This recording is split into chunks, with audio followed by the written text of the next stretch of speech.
Suite de la 9e partie du livre Cheikh Tahar Badawi. Concernant le Hajj. Intitulé « Pour tout pèlerinage, un bilan spirituel s'impose au préalable ». 10e partie et fin. 7. Finalité dernière du pèlerinage. Tous ces rites ont un sens, dont voici l'arrière-plan symbolique.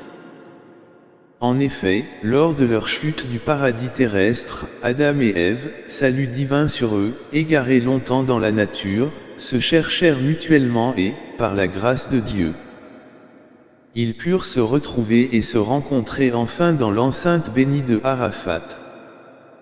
Ainsi, par gratitude et reconnaissance à Dieu, leurs fils pèlerins se tournent vers le Seigneur, pour s'oublier et s'anéantir dans la présence divine, pour solliciter de sa part pardon du passé, direction et secours pour l'avenir. Quant à la lapidation de Satan, l'on se remémore une scène grandiose, à savoir lorsque le patriarche Abraham, salut divin sur lui, alla appliquer sans hésiter l'injonction du Seigneur quant à sacrifier son fils bien chéri, alors le diable Satan survint brusquement. Il vint d'abord vers Abraham pour le dissuader de sa résolution. Débouté, il se rendit ensuite auprès de la mère de l'enfant Régueur pour qu'elle en dissuadât le mari et enfin, auprès du garçon Ismaïl lui-même, pour le dévier de l'ordre divin. Cependant, chacun d'eux, fortement épris contre lui, le chassa en le lapidant. C'est ainsi que la lapidation des 3 stèles Amina reste à juste titre, un rite sacré ayant pour finalité de s'aimer dans le tréfonds des âmes des pèlerins, la haine éternelle de tous les maux, mettant en péril la santé des hommes sur terre, et notamment de permettre aux fidèles pèlerins de se forger chacun et constamment, une volonté d'y faire face, volonté de s'unir, de se sacrifier, de se révolter contre toutes les formes d'injustice, volonté d'édifier l'homme nouveau, en parfaite harmonie avec son Seigneur, son environnement, ses semblables et soi-même. En sus de la visite de la maison de Dieu, qui témoigne de l'amour du pèlerin et de son attachement corps et âme à son maître, la pierre noire dans la Kaaba, quant à elle, exige une mention particulière. Son utilité pratique consiste à indiquer grâce à sa couleur noire, le point de départ pour la tournée rituelle tawaf autour du temple sacré. En outre, elle jouit d'une notoriété qu'on ne peut évaluer. C'est ainsi que, dans l'une de ses allocutions lumineuses, le prophète a dit, « La pierre noire représente la main droite de Dieu sur terre ». En effet, le pèlerin y pose ses mains en guise de prêter serment d'allégeance en tant que sujet loyal, dévoué à son Seigneur, gloire à lui seul. À ce sujet, le maître Abu Ahmed el-Ghazali décrit avec précision les rites du pèlerinage, qui apparaît tel un moyen à la fois de purification morale et de consolidation de la foi religieuse. Henri Laous résume en 18 points cette œuvre dévotionnelle ainsi que les idées qui s'en dégagent selon la conception de ce grand mystique. 1. Le pèlerinage dans sa signification générale, c'est pour le musulman l'équivalent de ce que sont pour le chrétien, le monachisme Rubaniya et le voyage entrepris à la recherche de Dieu Siyaa. Le temple de la Mecque demeure la maison de Dieu. 2. Le pèlerinage implique le désir ardent chaque au service de Dieu et la volonté résolue de surmonter les nombreux obstacles qui se présentent en chemin. 3. Pour partir, le pèlerin rompt ses attaches avec le monde d'ici-bas, entaché par la souillure de la matière et les turpitudes du moi, comme s'il ne devait pas revenir de son voyage. Il rend les dépôts qui lui ont été confiés, à leurs propriétaires, répare les injustices qu'il a pu commettre et fait ainsi acte de repentir. Couper toutes ses attaches avec le monde, c'est déjà se préparer au voyage que l'on fera vers l'autre monde, celui de l'au-delà. 4. Les provisions de route que l'on emporte avec soi et qui doivent être conservées jusqu'à l'accomplissement du Hadj doivent être de provenance licite.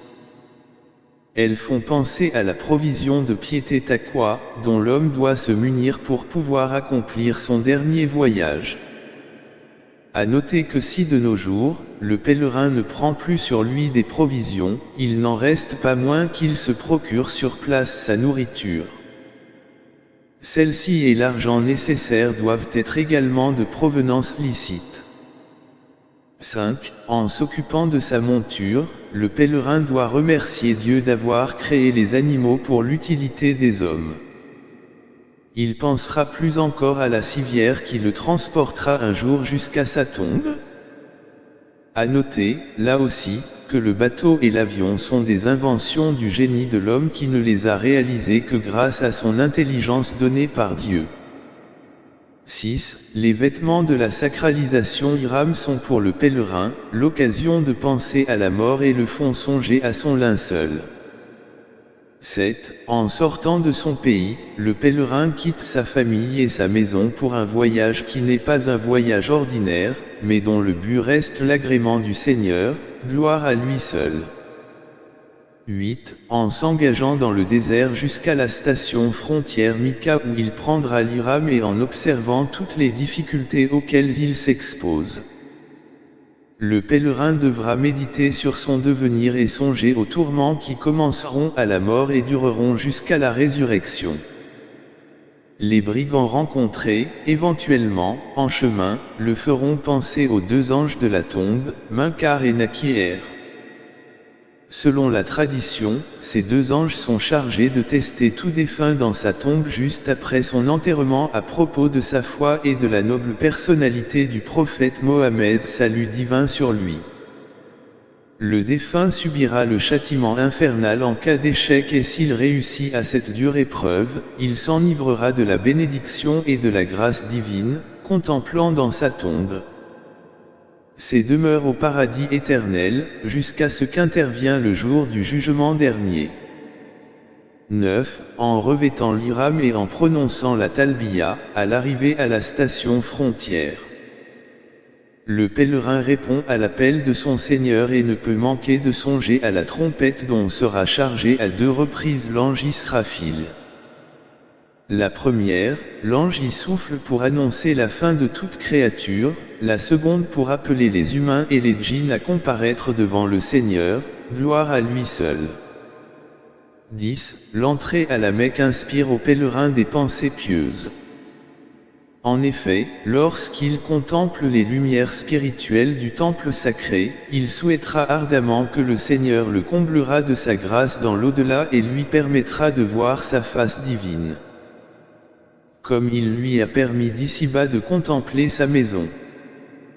11. Par les tournées tawaf qu'ils font autour de la Kaaba, les pèlerins sont comparables aux anges que Dieu a rapprochés de lui et qui tournent autour de son trône arche. Le véritable tawaf ne saurait être simplement dans la tournée du corps autour du temple sacré la Kaaba, mais dans l'amour profond envers le Créateur, embellissant les âmes des pèlerins et en faisant d'eux, des anges, cependant humanisés. 12. Toucher la pierre noire istilam, c'est s'engager à obéir à Dieu se suspendre au voile de la Kaaba et se presser contre le Moltazem. C'est affirmer l'intention de chercher refuge auprès de Dieu contre les feux éternels de l'enfer. 13. Les va-et-vient d'Isy entre SF et Marwa représentent les asalations de la balance qui évaluera les actions des hommes et des djinns, lors du jugement dernier. 14. La station Wukuf de Arafat fait méditer sur le rassemblement âcre de toutes les créatures le jour de la résurrection.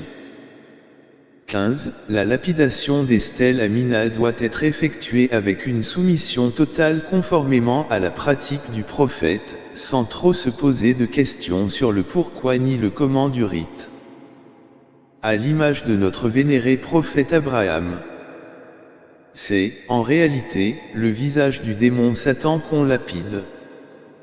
16. L'immolation des victimes rapproche le pèlerin de Dieu et lui servira de rançon et moyen d'expiation purifiant son âme des fautes commises. 17. La visite de Médine évoquera de puissants souvenirs historiques. le pèlerin pourra regretter de ne pas avoir été du nombre des compagnons du prophète ici-bas, que Dieu agrée leur âme, mais espérera bien l'être dans l'au-delà. 18. La visite du tombeau sacré du prophète Mohammed, salut divin sur lui, enfin, prend tout son sens si le pèlerin a comme le sentiment de se trouver en face du prophète vivant et prêchant la soumission à Dieu seul. Le pèlerinage rassemble annuellement des musulmans venus de tous les pays du monde. C'est une assemblée de croyants qui viennent explicitement concrétiser l'unité et la solidarité de la communauté musulmane. Elle traduit l'universalisme et l'égalitarisme de l'islam. Chaque année, à la même période, des musulmans de toutes les races, de toutes les origines et de toutes les conditions sociales se réunissent en un même lieu, en tenue d'ihram, glorifiant et implorant avec ferveur le Maître des mondes. Il n'y a plus de puissants et de faibles, ni de riches et de pauvres. Tous les hommes de la terre sont égaux et frères devant Dieu. Mais, en réalité, la communauté musulmane reste sous la domination de l'ennemi tant qu'elle est dépourvue d'un guide élu, comme nous l'avons souligné plus haut. Elle reste divisée et déchirée par l'ignorance, la maladie, la famine, les luttes fratricides pendant que ses richesses humaines et matérielles sont tantôt sous-utilisées, dilapidées çà et là, tantôt spoliées par l'ennemi, qui ne lésine sur aucun effort pour l'asservir davantage et la déraciner de ses valeurs et de son histoire. Si pèlerinage il y a, il se doit d'éliminer à jamais toute forme d'exploitation de l'homme par l'homme, toute forme de sous-développement, et d'être l'élément moteur qui concrétiserait l'union des musulmans et garantirait l'épanouissement de la communauté entière. Une communauté qui croit en Dieu unique, sans icône ni autre symbole, où tous les hommes sont égaux sans distinction de race ni de classe, oui, une union basée sur la piété. Oui, une communauté qui se donne pour sacrer la protection des trois droits de tous les êtres, vie, biens et honneur. L'abolition de l'intérêt, même non usuraire, l'abolition de la vendetta et de la justice privée, le meilleur traitement des femmes, la distribution et la circulation perpétuelle des richesses, sans possibilité de cumul entre les mains d'une minorité dominante.